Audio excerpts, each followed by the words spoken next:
Halo, kita masih tetap berbicara tentang pertumbuhan iman. Beberapa waktu lalu kita sudah membahas tentang ukuran iman atau takaran iman seseorang.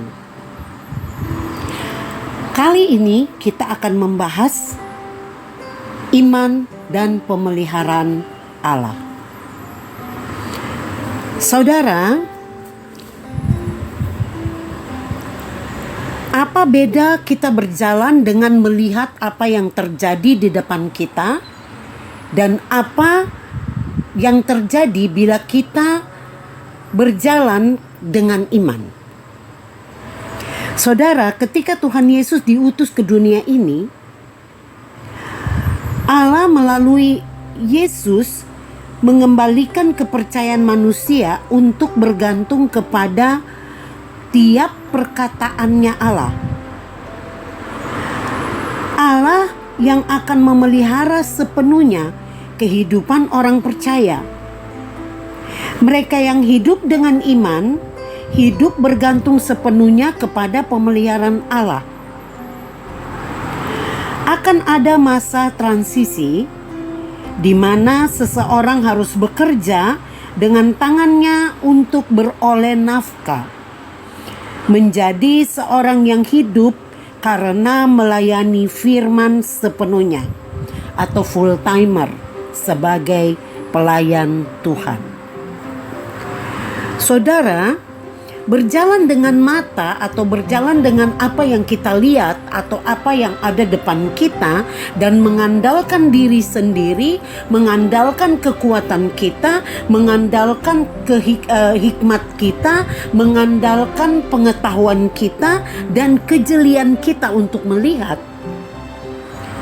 Tetapi jika kita berjalan dengan iman, berarti kita mempercayakan seluruh hidup kita pada pimpinan Tuhan sepenuhnya. Kita bisa lihat ayatnya.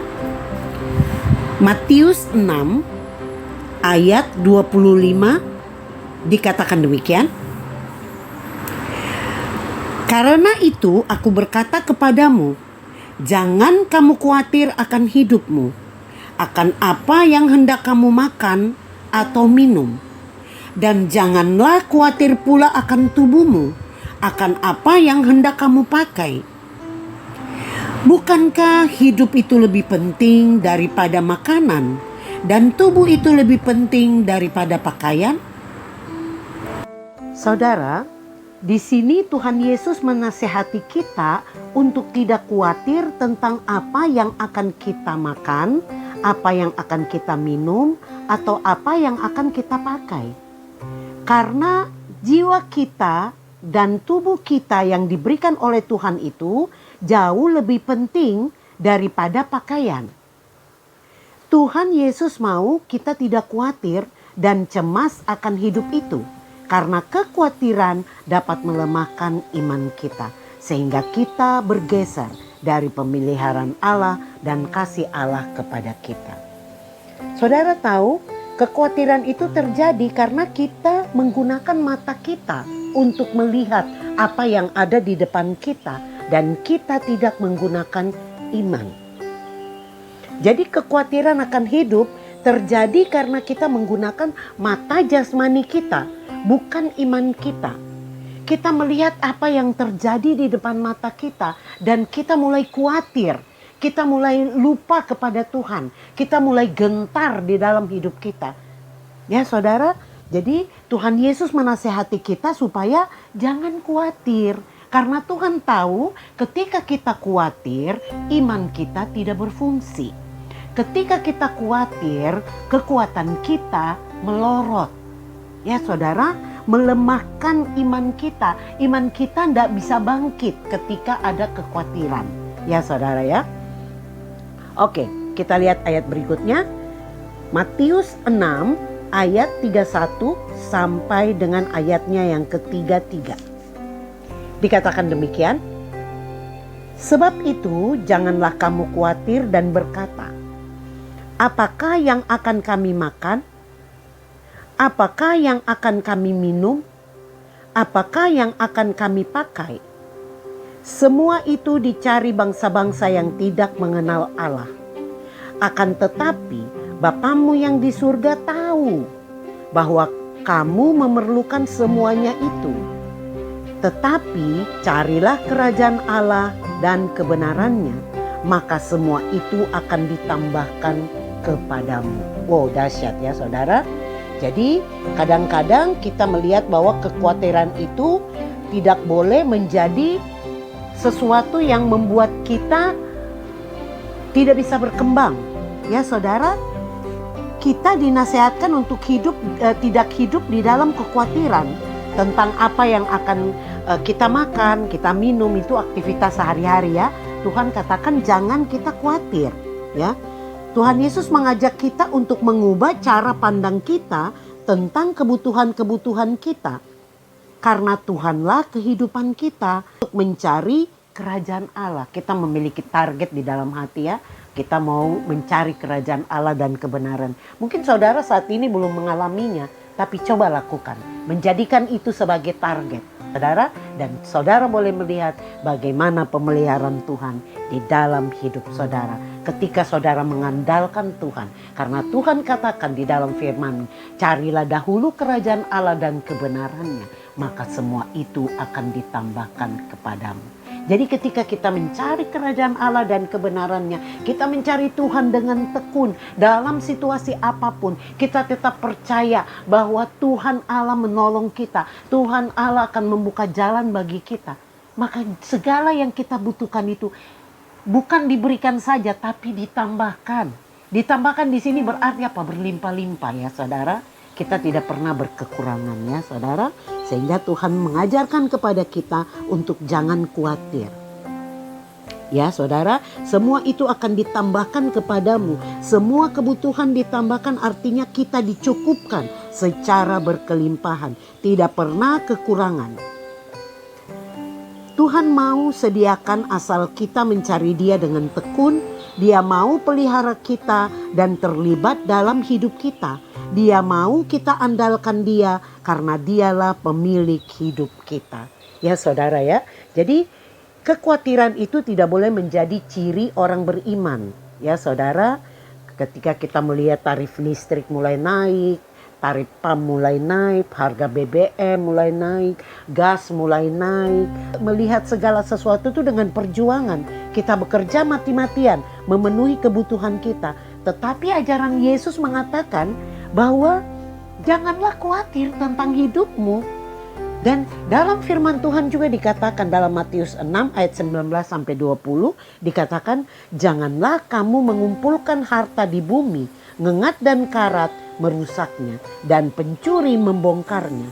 Tetapi kumpulkanlah bagimu harta di surga, karena ngengat dan karat tidak merusakannya dan pencuri tidak bisa membongkar dan mencurinya. Ya saudara ya, jadi memang bertolak belakang antara firman Tuhan dengan kenyataan hidup ya saudara ya.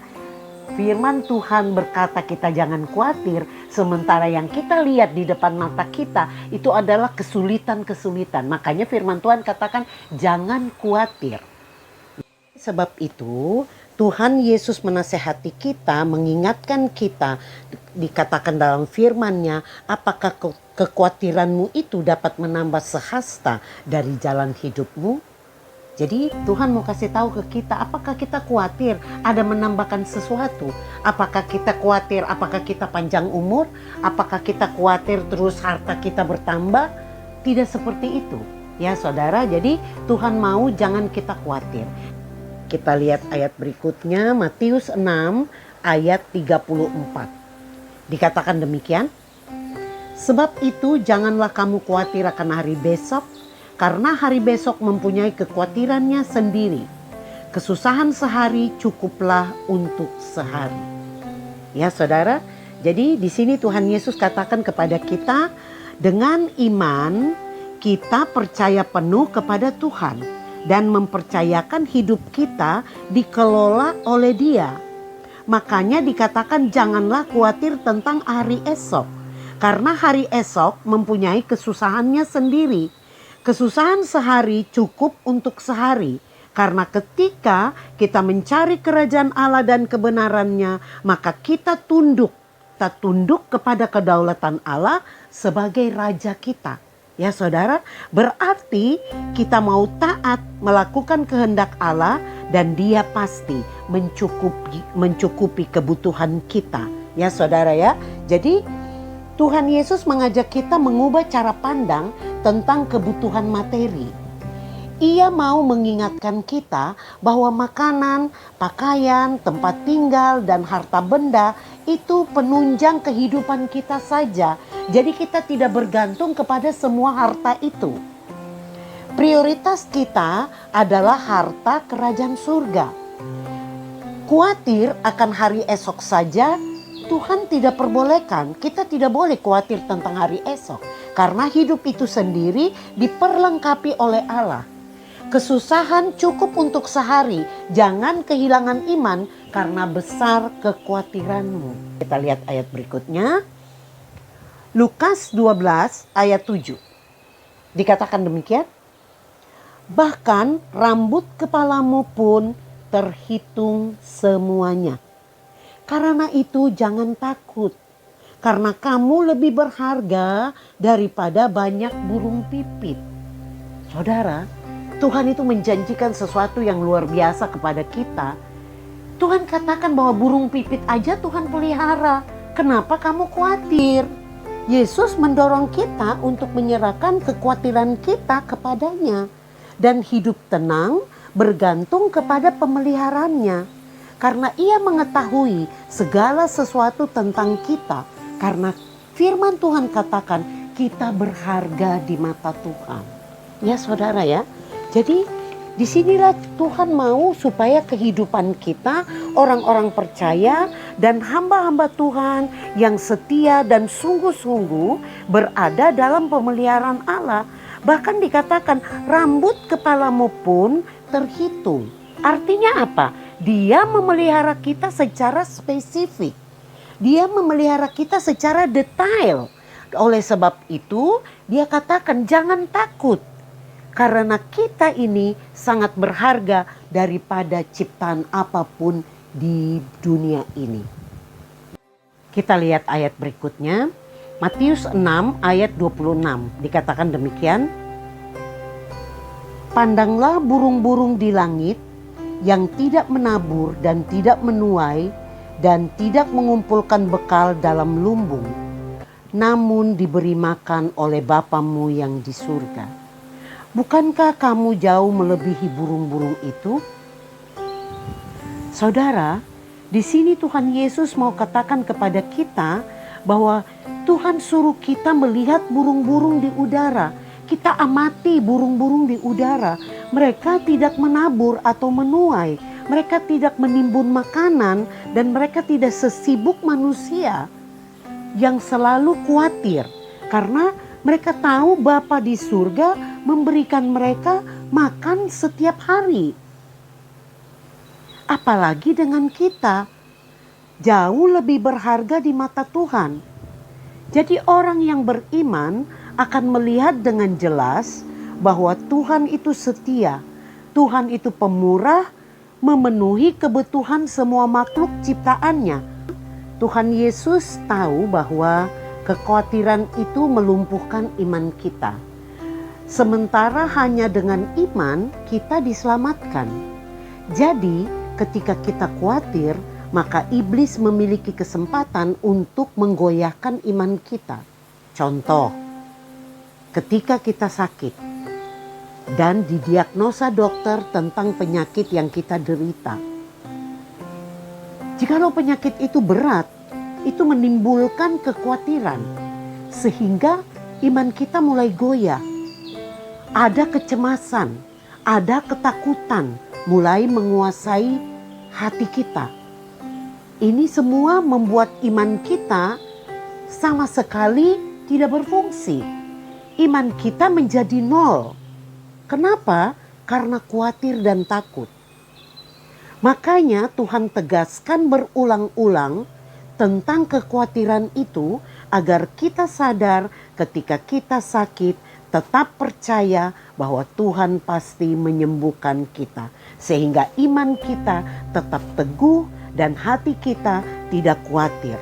Karena hati kita terus terhubung dengan Bapa di sorga. Jadi luar biasa sekali pemeliharaan Tuhan kepada kita. Oleh sebab itu Tuhan tidak mau kita khawatir. Dikatakan begini, apa yang kita khawatirkan? Semestinya kita serahkan seluruhnya kepada Tuhan. Dan kita mulai percaya bahwa Dialah yang memelihara kita. Dia akan mencukupkan segala yang kita perlukan. Kita percayakan saja hidup kita kepada Dia dan mari andalkan Dia. Harus ada tekad di dalam hati kita untuk mulai mendekat kepada Tuhan. Entah kita mulai melayani Tuhan, kita mau terlibat dalam pekerjaan Tuhan, kita mau turut beraktivitas di dalam pelayanan-pelayanan, mari kita lakukan. Karena ketika ada di dalam hati kita tergerak untuk melakukan itu, berarti Tuhan sedang mendorong kita untuk memulai merespon panggilannya. Ya saudara, jadi kita percayakan hidup kita kepada Dia dan kita andalkan Dia. Harus ada tekad di dalam hati supaya kita mulai melayani Tuhan dan percaya bahwa hidup kita di dalam tangannya. Sehingga kita selalu terkonek dengan Tuhan Yesus. Dan iman kita semakin bertumbuh menjadi sempurna seperti Tuhan Yesus. Demikianlah kebenaran firman Tuhan ini. Tuhan Yesus memberkati. Amin.